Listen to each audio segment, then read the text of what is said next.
May hapon, usa sa mga rason nganong kanunay tang musimba kay diha sa misa nato mabati giunsa paghatag sa atong Ginoo ang iya mismong kinabuhi tungod ug alang nato.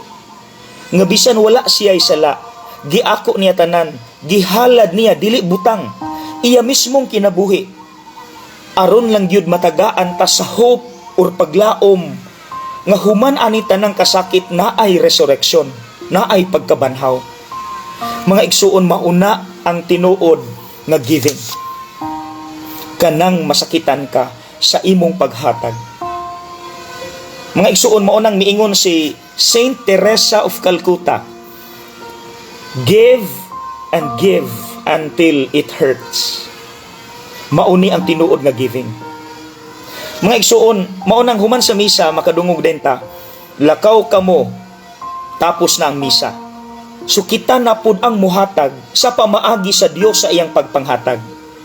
Yes, makahimo man ta, bisan pagpila ka milyon. Ang pangutana, nasakitan ba ka, gisayangan ba ka sa imong paghatag sa maong butang? Kay kung wala, then kulang. Kay ang tinuod nga paghatag, kanang kun imo ning ihatag, masakitan ka, sayangan ka. Mga igsuon, unsa kay naa nato nga kun atong ihatag, murag sayang, masakitan ka. Muhatag kong example, pero mao ni ang pinaka-list sa tanang examples. Kanang tanawa imong kabinet, daghan kay kag sanina, pero pila ray magamit. Sulay ganig hatag ng mga magamit pa kaayo, pero sayangan gihapon ka, masakitan ka kung imong ihatag. Mauna ang tinuod nga giving.